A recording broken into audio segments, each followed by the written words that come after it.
Mendagri yang mengumumkan bahwa pelantikan kepala daerah akan diundur dari jadwal semula di awal Februari. Seperti apa tanggapan Anda sebagai salah satu kepala daerah yang terpilih? Ya, kami tidak bisa berkata apa-apa. Ya, kami tentu menyesuaikan saja dengan apa keputusan pemerintah. Sami'na wa ta'na saja. Ya, seolah mudah-mudahan ada hikmahnya di balik ini semua. Ya. Oke, tentunya semakin lama, apakah ini juga tentunya akan mengganggu jalannya pemerintahan baru dan tentunya Anda harus menunaikan sejumlah janji-janji politik Anda?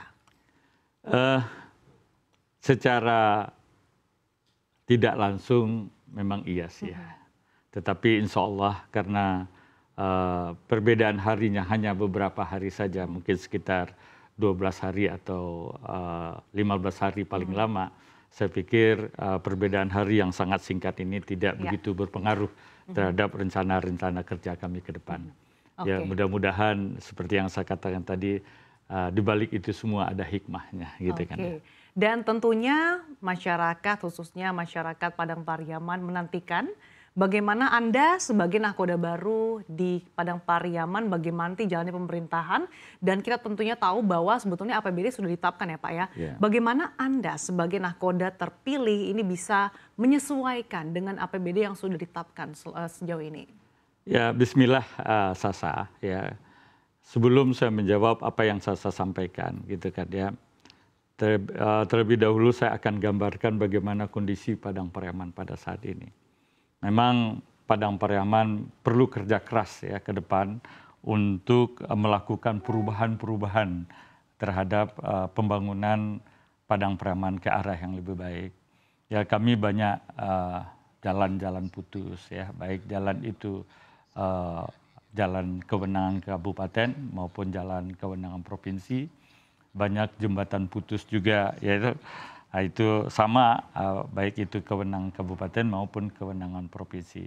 Dan ditambah lagi ya dari 100% areal pertanian mungkin bisa yang hanya bisa ditanam oleh petani itu hanya sekitar 50-an% saja.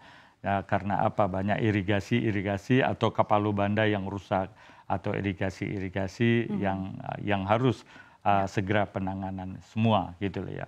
Untuk itu mudah-mudahan ya dengan pengalaman saya 10 tahun di DPR ya dengan didukung oleh 7 partai politik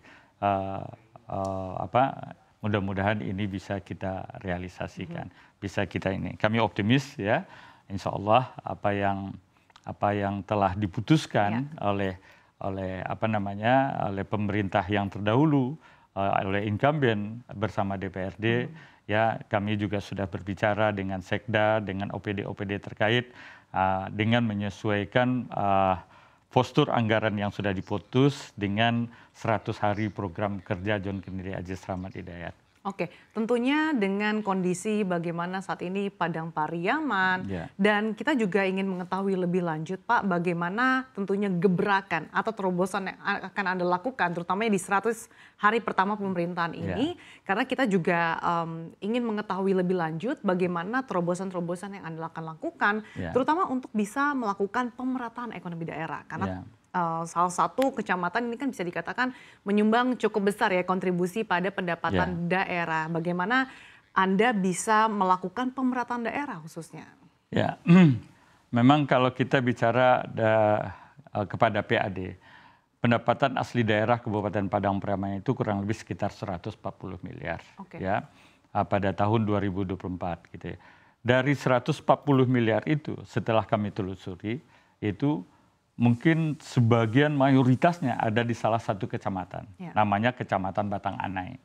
Di Batang Anai itu ada pelabuhan udara, ya, ada bandara, ada beberapa industri, kurang lebih sekitar 8-9 industri ada di sana. Inilah yang menyebabkan PAD di Kabupaten Padang Pariaman yang 140 miliar itu. Nah, bagaimana melakukan pemerataannya? Tentu dalam konteks ini kita harus menggali potensi-potensi di 16 kecamatan yang lainnya.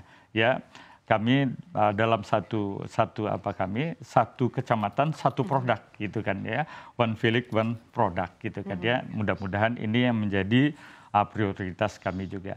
Kami bersyukur Sasa, di Padang Pariaman itu kita punya pantai, kita punya daratan, dan kita punya pegunungan. Nah, pantai kami itu kalau dilihat dari dari peta daerah, hanya kurang lebih sekitar 15 menit, 20 menit dari bandara. Ya, jadi kalau itu kita kembangkan, dan itu memang saya berencana untuk mengembangkannya. Bahkan ada namanya suatu daerah namanya daerah Tiram, ya. Daerah Tiram itu terletak di Katapiang di Batang Anai, gitu kan ya. Di situ juga ada muaranya. Nanti kita akan bangun pelabuhan kecil di situ, pelabuhan kecil yang kita harapkan kita bisa mencuri wisatawan asing yang ke Mentawai yang selama ini berangkat melalui pelabuhan Muaro Padang. Mudah-mudahan dengan kita ini kita bisa dialihkan ke Tiram itu. Oke, jadi dengan pengembangan infrastruktur bisa menggenjot sektor pariwisata di daerah Tiram tadi. Iya, betul. Tadi Anda katakan PAD sekitar 140 miliar. Betul. Sejauh ini berapa besar Pak APBD yang dimiliki oleh Padang Pariaman? APBD kami kecil, Sasa, ya kurang lebih sekitar 1,46 triliun. Dari 1,46 triliun itu saya lihat dari postur anggarannya, hanya sekitar 86 miliar yang bisa kita manfaatkan untuk pembangunan infrastruktur.